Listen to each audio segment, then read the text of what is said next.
이렇게 콕 집어서 도움을 요청합니다. 119 신고는 아까 학습한 것처럼 제가 어떻게 하면 될까요? 하고 상담원의 도움을 받으라고 했지요. KBS 아나운서가 상담원과 영상통화를 하며 심폐소생술로 60대 남성을 살린 사례를 들어보셨나요? 산악이라 구조대가 오는데 30분 정도 걸렸는데요. 119 상담원과 영상통화로 도움을 받으며 무사히 구조대에 인계하여 살렸습니다. 일반인은 심정지 확인에 어려움을 겪기 때문에 심폐소생술 시행에 시간이 걸려서 초기 대응이 어려운데요. 상담원은 많은 환자 상태를 본 전문가이기 때문에 전화를 통해서 심폐소생술과 가슴압박 소생술 시행 방법을 지도하고 또한 익수나 저산소성 원인일 경우 인공호흡도 지도할 수 있습니다. 도움 요청 중 전기 충격기를 가져오도록 했는데요. 전기 충격기는 사람이 많이 모이는 장소, 즉 시청이라든지 지하철, 대학교, 복지관, 500세대 이상의 아파트 등에는 대부분 설치가 되어 있으니 가까운 곳을 미리 알아두는 것을 권장합니다. 다음은 심폐소생술 실시 방법에 대해 알려드리겠습니다. 심장은 가슴 가운데 부근에 위치해 있고 중요한 장기이기 때문에 흉곽인 가슴뼈와 갈비뼈로 감싸져 있습니다. 목 아래에서 명치까지 연결되어 있는 가슴뼈 흉골은 60km 속도 주먹으로 이렇게 쳐도 멀쩡할 만큼 아주 강한 뼈입니다만 그 주변을 감싸는 갈비뼈는 기침만 세게 해도 금이 가는 약한 뼈이기 때문에 갈비뼈가 부러지지 않도록 정확한 압박 위치를 찾는 것이 중요합니다. 먼저 유양돌기 명치를 찾아 피한 후에 손꿈치를 가슴뼈 중앙에 위치하고 다른 손으로 깍지를 끼거나 겹친 후 팔꿈치를 펴서 직각으로 가슴을 압박합니다. 이때 누르는 깊이는 5cm 깊이로 6cm 이상 깊이로 누르지 않습니다. 속도는 분당 100회에서 120회로 하는데요. 130회 이상의 빠른 속도는 압박과 이완이 제대로 이루어지지 않아서 하는 사람은 힘들고 안에서는 피가 제대로 돌지 않아서 살리기가 어렵습니다. 노인이나 손목이 아프거나 힘이 약한 사람은 손을 겹쳐서 해도 무방합니다. 단 아래쪽의 손꿈치가 정확한 가슴 압박 위치에 고정되어야 합니다. 한 손을 먼저 가슴 압박의 정확한 위치에 두고 다른 손으로 겹치거나 깍지를 껴야 하는데 먼저 깍지를 낀 후 가슴 압박 위치에 올려놓기를 하다 보면 위치를 잘못 찾아서 갈비뼈를 부러뜨릴 수 있습니다.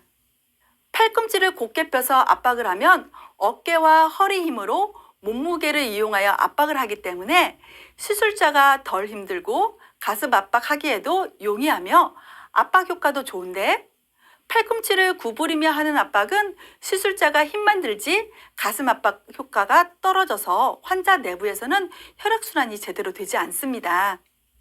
가슴 압박 시 양손 잡는 법 1은 좋은 방법이 아닙니다.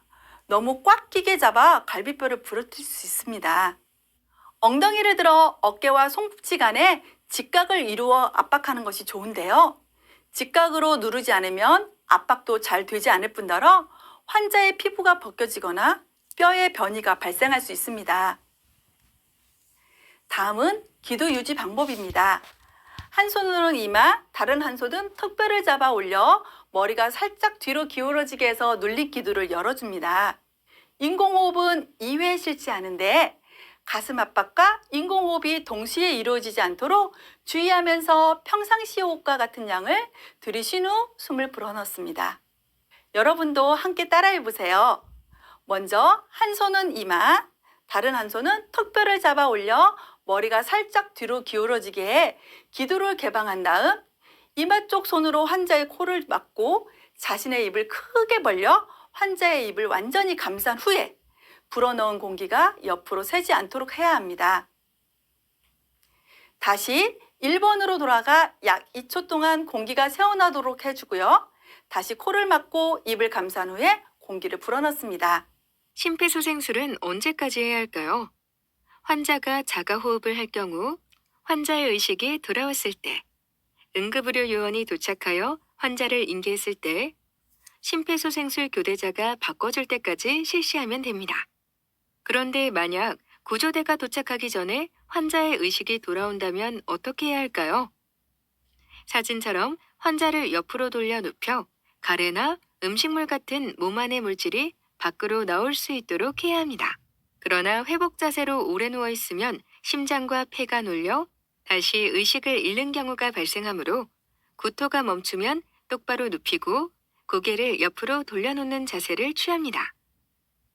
이 자세는 적은 구토물이 흘러나가고 기도도 자연스럽게 확보할 수 있으며 심장과 폐가 편안한 상태를 유지할 수 있습니다. 깨어난 환자가 움직이려 한다면 어떻게 해야 할까요? 심폐소생술 환자는 객하거나 호흡하면서 둘 중에 한 가지 반응을 보이며 깨어납니다만 겨우 숨만 유지한 채 깊은 회복 시간에 빠져듭니다. 혹여 깨어나서 일어나거나 움직인다면 곧 쓰러져 다른 손상을 입을 수 있으므로 누워서 안정을 취하도록 합니다. 소아, 영아, 심폐소생술. 소아 심폐소생술의 방법을 살펴보겠습니다. 먼저 소아 가슴 압박 실시 영상을 보시지요. 얘야, 괜찮니? 얘야, 괜찮니? 빨간색 옷 입으신 분 119 신고 좀 해주세요. 검정색 모자 쓰신 분 전기 충격기 좀 찾아다 주세요.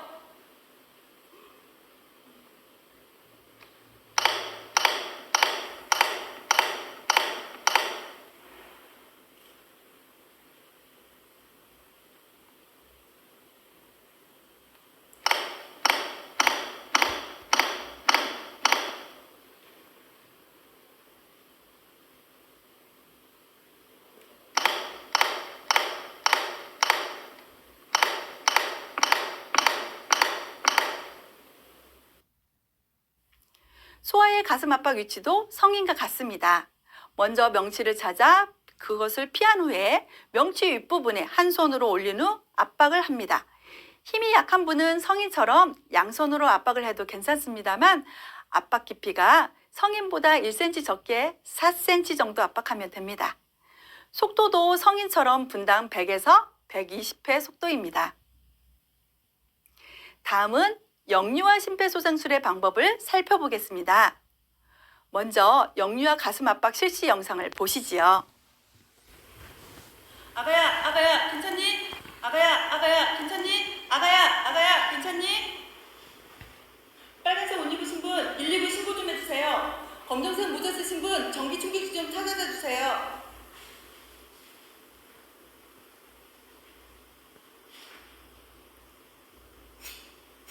셋, 넷, 다섯, 여섯, 일곱, 여덟, 아홉, 열, 둘, 셋, 넷, 다섯, 여섯, 일곱, 여덟, 아홉, 스물, 셋, 둘, 셋, 넷, 다섯, 여섯, 일곱, 여덟, 아홉, 서른.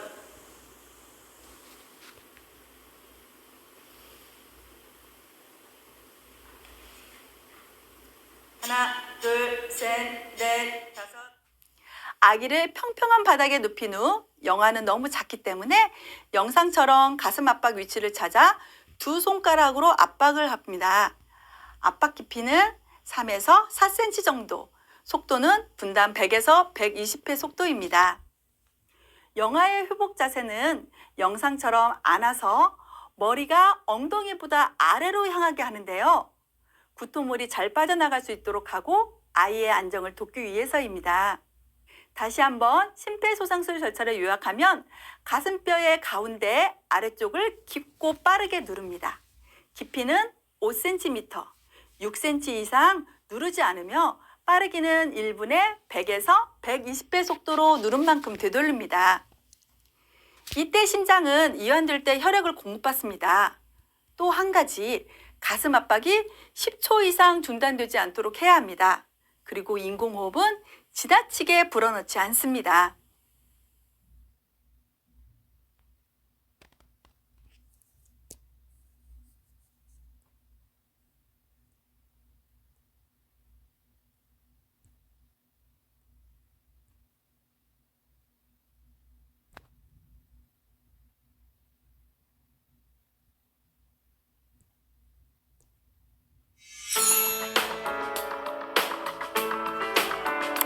이것으로 학습을 마치겠습니다.